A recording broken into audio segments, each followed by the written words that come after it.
कहीं 12,000 किलोमीटर दूर मिस्र के एक छोटे से शहर के अंदर कुछ अमरीकी घुसपैठिए वहां पे जो उनके भगवान है फीगस उनकी मूर्ति के नीचे जो वहां का राजा था फेरो उसने 25 लाख टन सोना दबाया था। वही छुपा हुआ सोना ढूंढने के लिए कुछ अमरीकी लोग वहां पे बैठकर खुदाई कर रहे थे। इसलिए कर रहे थे क्योंकि सोना इतना था कि अमेरिका की सारी गरीबी और जितने भी अमेरिका में लोन्स हैं वो सारे लोन सिर्फ एक चुटकी बजाते गायब हो सकते, मिटा सकता, इतना बड़ा सोने का भंडार था। तो उसको खोजते खोजते वहां पे जो फेरो था ना उसके जो वंशज थे, उनकी जो वंशज इस टाइम पे थी उसका नाम अंजलि था। वो खोदते खोदते ऐसे ताबूत के पास पहुंच गए थे जिस ताबूत के अंदर वो श्रापित ताबूत था, उसके अंदर एक काले जादू की किताब थी। वो किताब उनको मिल गई तो सोना तो उस दिन नहीं मिला, तो वो किताब लेके ऊपर बाहर आ गए और ये उस वंशज को पता चला। वो वंशज की पूरी एक सेना थी, वो सारे बहुत सारे डाकू जैसे रहते थे, काले काले कपड़े पहनते थे, हाथ में बहुत सारे निशान थे और बहुत सारी दो नाली बंदूक रखते थे, घोड़े पर चलते थे। करीब ऐसी 2 लाख डाकुओं की सेना थी। वो उसी जो राजा था ना मिस्र का, उसके वंशज थे वो सारे लोग। तो उन्होंने बताया कि अब इन्होंने बहुत ज्यादा श्रापित कर दिया, पूरे इजिप्ट के अंदर, पूरी दुनिया के अंदर भी महामारी आ जाएगी,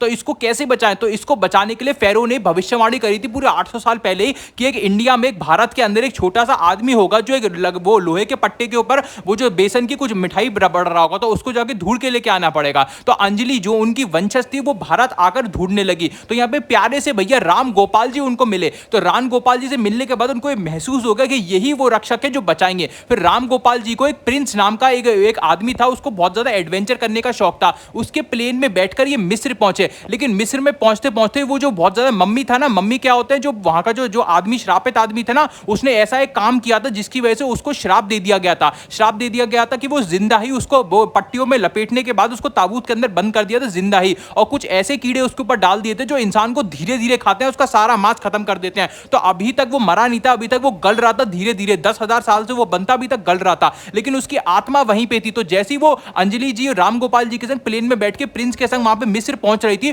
तो उसको एहसास हो गया कि ये मुझे मारने के लिए आने वाले हैं। तो उसने क्या किया, बड़ा सा आंधी का भवंडर बनाया जिसके अंदर से पूरा उसका चेहरा आ रहा था। तो ये लोग प्लेन में 10,000 फुट की ऊंचाई पे थे, वहां पे आंधी का भवंडर बना और पूरे जो रेत थी ना, रेत का एक पूरा चेहरा आ रहा था जो पूरा प्लेन को निगलने वाला था। निगलने से पहले ही प्रिंस जो वो बहुत ज्यादा एक्सपर्ट पायलट था उसने वहां पे बचा लिया और ये मिस्र भैया पहुंच गए। मिस्र पहुंचने के बाद भैया ने अपनी शक्तियों से महसूस करा कि एक जो काली जादू है उसके अपोजिट में एक दूसरी किताब भी होगी सोने वाली जादू की। उस किताब का नाम होगा आंख मुनरा की किताब। तो वही आंख मुनरा की किताब भी भैया ढूंढने निकले। तो वहां पे जो मिस्र के जो वो थे भगवान थे जिनको ये लोग मानते थे, उनका नाम था फीगस। उनकी मूर्ति के नीचे दूसरी जो मूर्ति थी वो समुद्र की गहराइयों में थी, वहां पे तैर के गए शार्क से लड़ने के बाद। उसी मूर्ति के नीचे उनको एक सोने की किताब मिली। उस सोने की किताब को जैसे ही वापस लेके आए, उस तरह से जो मम्मी था ना, मम्मी वो जिंदा हो गया था। फिर जिंदा होने के बाद उसने मम्मी ने पूरे शहर के मिस्र के जितने भी लोग थे सबको अपने कब्जे में कर लिया था, उनकी सबकी आंखें लाल कर दी थी। वो अमेरिकी लोगों को तो मार ही चुके थे